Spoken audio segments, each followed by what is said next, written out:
In his inauguration speech, former President Nelson Mandela promised to build a society where all its people could walk tall without any fear in their hearts. A rainbow nation that is at peace with itself and the rest of the world. But 26 years later, this promise seems unfulfilled. And in the past few months, there's been frightening and dramatic increase in gender-based violence and LGBTQIA plus hate crimes.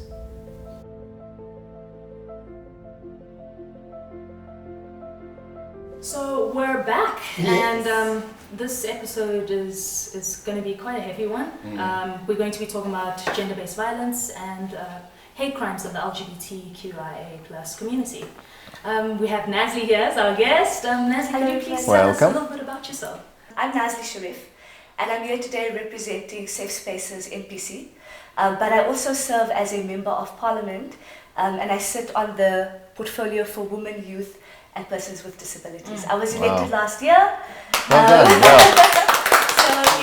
it's been an exciting journey, but very frustrating. But I think we'll get into those topics a little bit. You know, being young, being a woman of color, in a space that has predominantly been male, has had its challenges. I've experienced, I'm not sure if you guys have seen my speech, but I spoke about some of the violence I've experienced in Parliament with men. And you know, it's been an interesting journey, but we're here for a reason. Yes. And we're here to fight for those who don't have a voice. Absolutely. And I'm very blessed and privileged to be able to serve my country and my constituents. On this platform. I want to take it back a few years. So in 2014, government launched the National Intervention Strategy for LGBT, lesbian, gay, bisexual, transgender and intersex section, which predominantly focused on and highlighted the issues that we were facing in the country with regards to LGBT hate crimes, corrective rape, GBV. And I mean, it's 6 years on, and GBV and LGBT hate crimes is at its peak.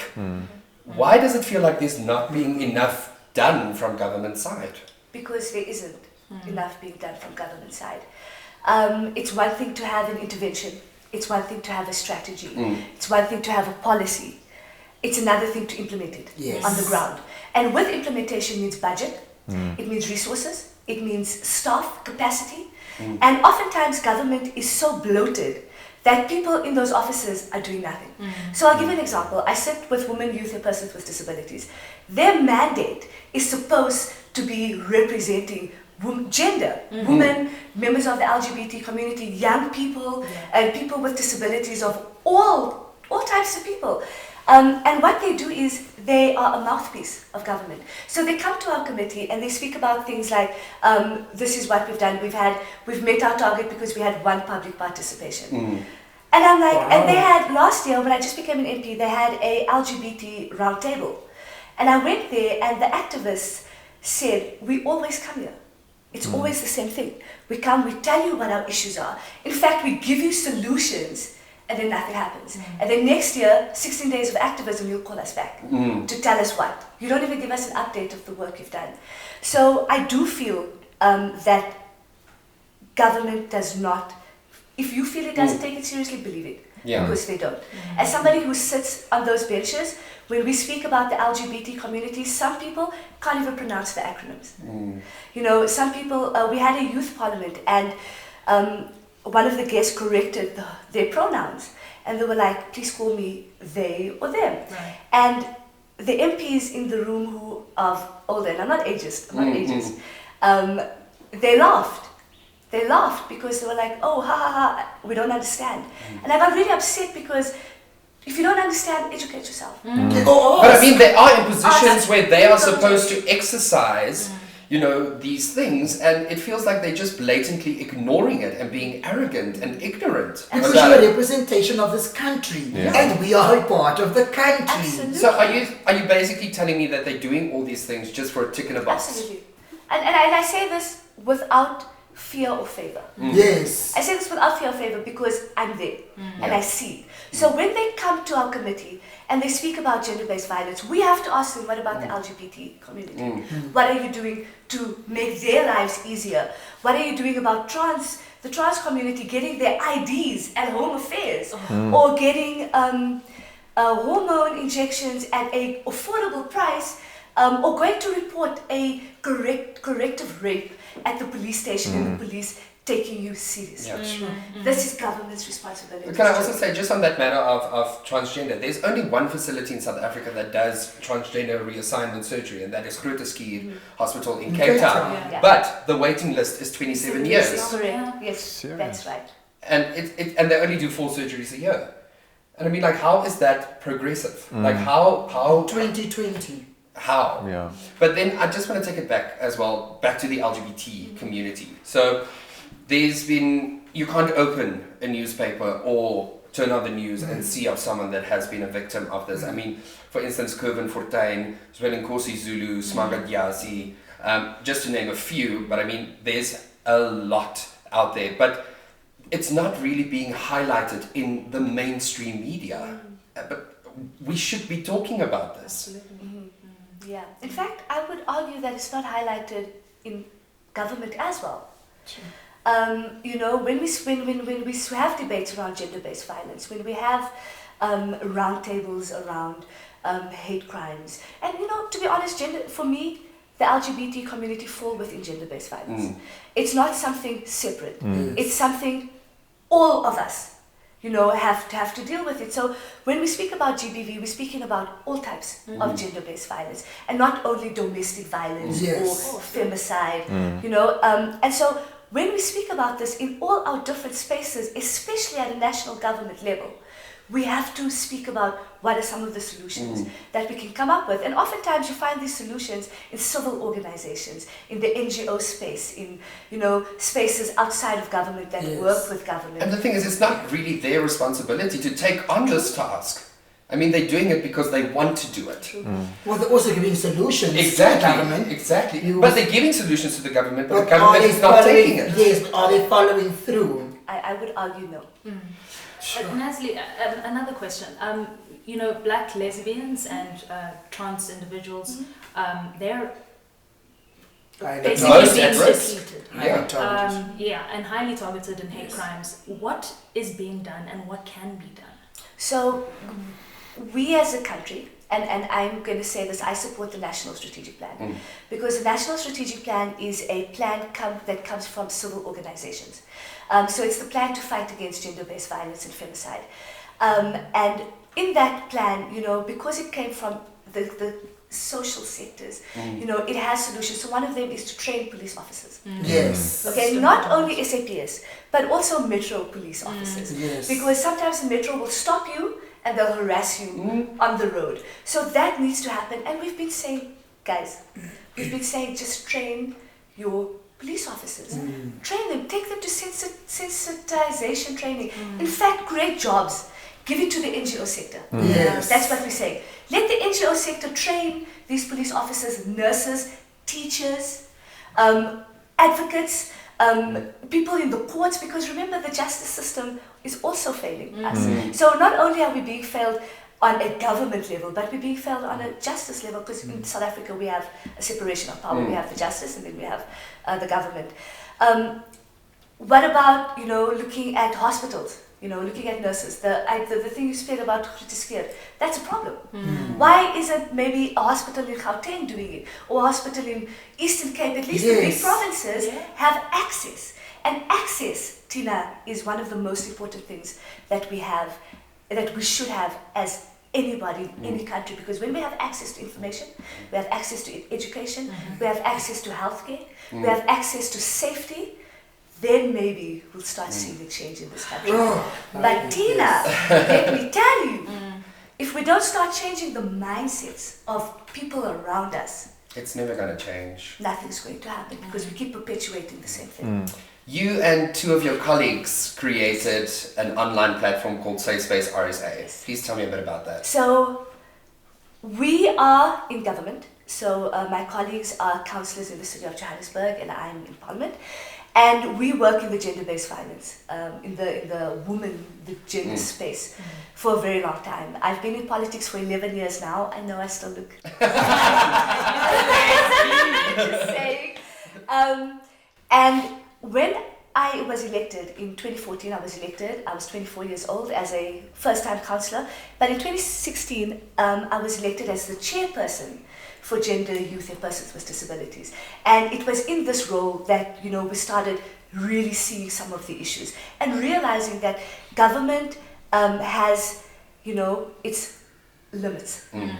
Government has its limits. Government can do some stuff, but they're not going to do a lot of the other stuff. So we decided last year that, maybe we should do something ourselves. Yes. And so we put together Safe Spaces.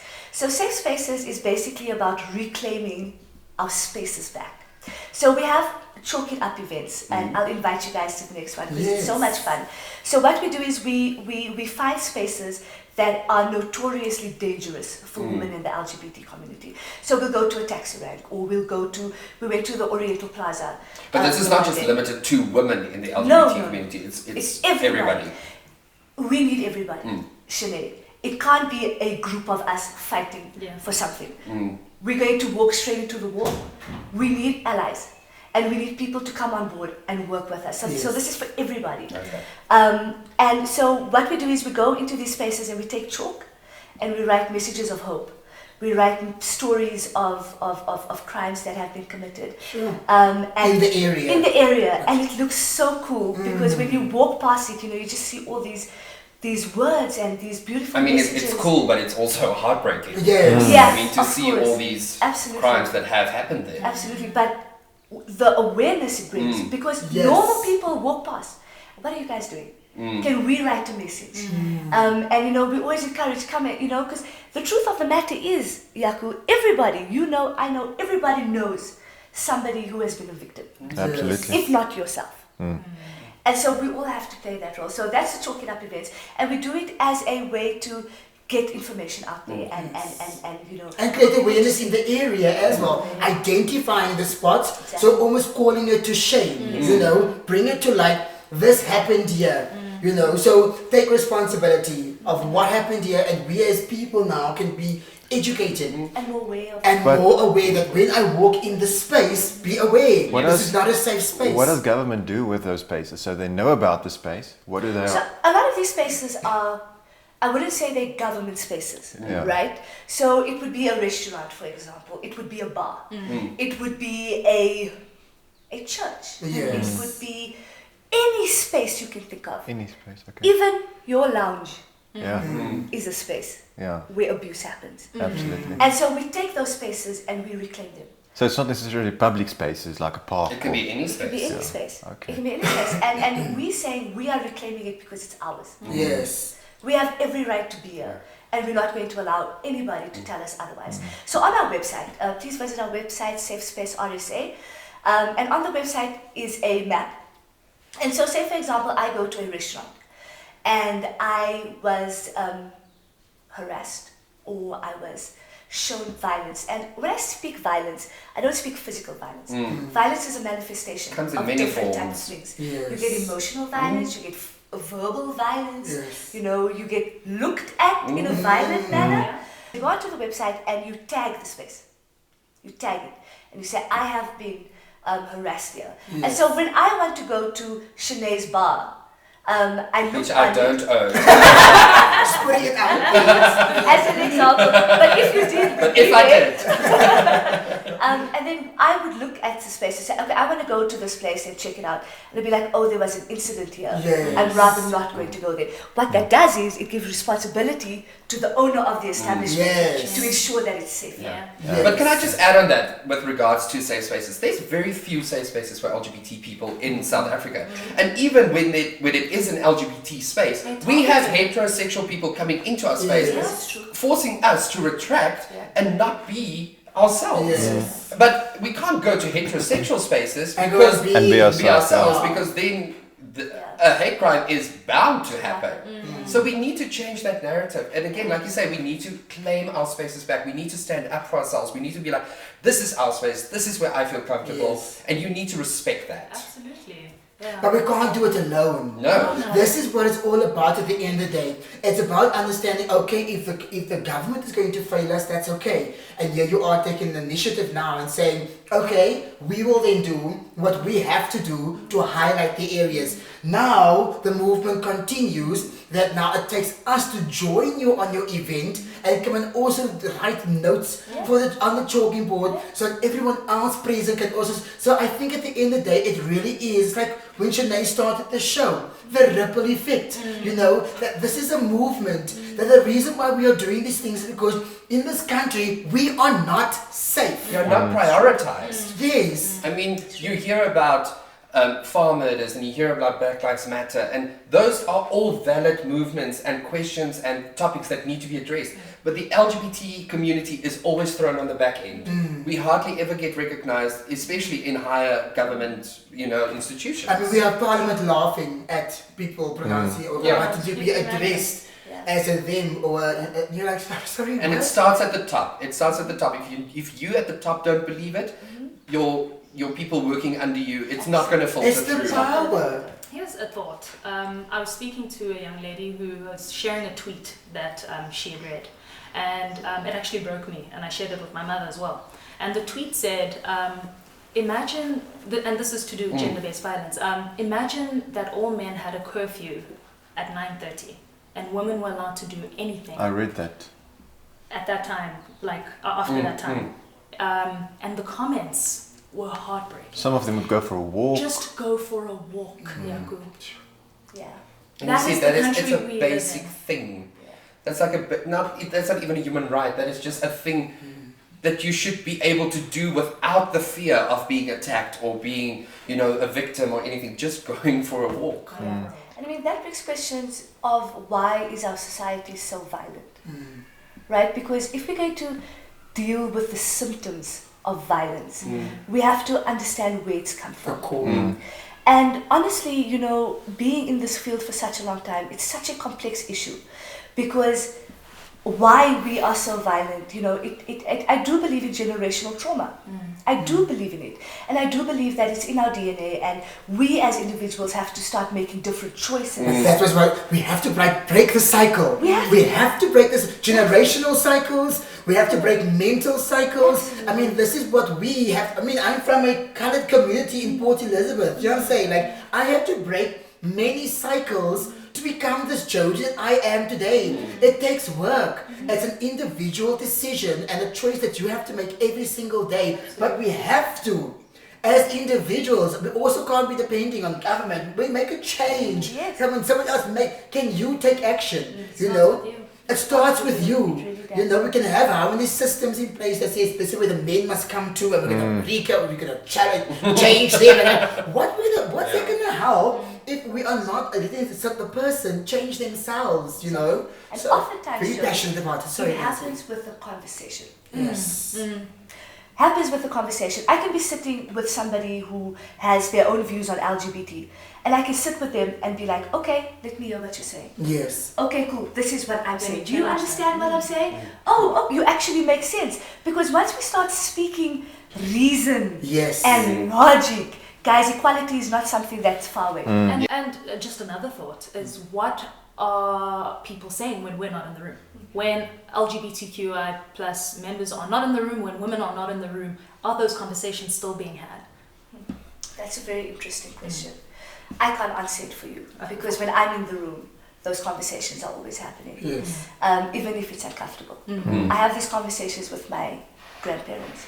I have these conversations with my parents because it's our responsibility to start breaking these cycles. But people should take it also upon themselves when they're in those rooms and somebody is bad-mouthing LGBT or making inappropriate comments or jokes, to stand up to those people, because that is where the change starts. But ultimately, long-term change will start at base level, which is education. So what is the integration that Safe Spaces has with schools and education systems? Do you go to schools and do you teach children from a young age this is the way you should act towards certain people? No, we don't. Not Safe Spaces. Oh. Safe Spaces is, we have the tools on the website. So if you want to know what the legislation is, if you want to know about the National Strategic Plan, if you want to know how to get a restraining order, if you want to know how to report the domestic violence, we have all of that information online. But it's very important to have collaborative efforts, especially on a government level. So, for example, the Department of Women, Youth and Persons with Disabilities, with the Department of Social Development, with the Department of Education, has to work collaboratively to educate young people. Yeah. So, do they? I can't say. I haven't done enough research into it. But is it enough?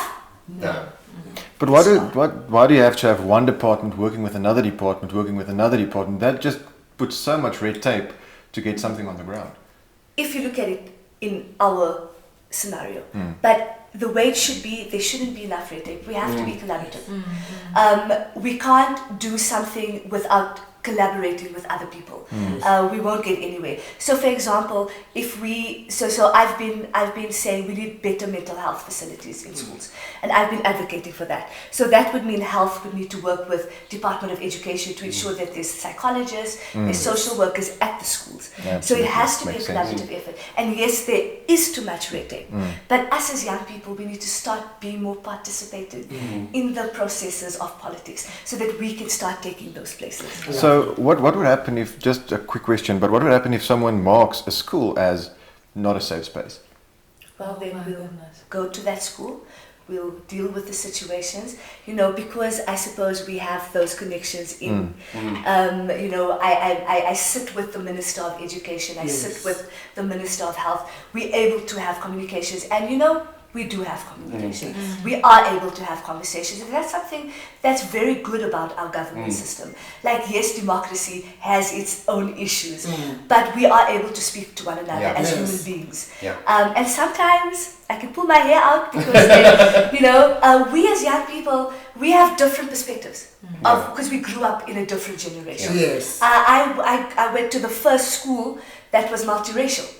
So I was part of the first cohort that had a multiracial school. So our experiences is very different to those who has come before us. And they've done a great job. And thank you very much for all the job you've done. But at the end of the day, if we haven't seen change, have you done that job?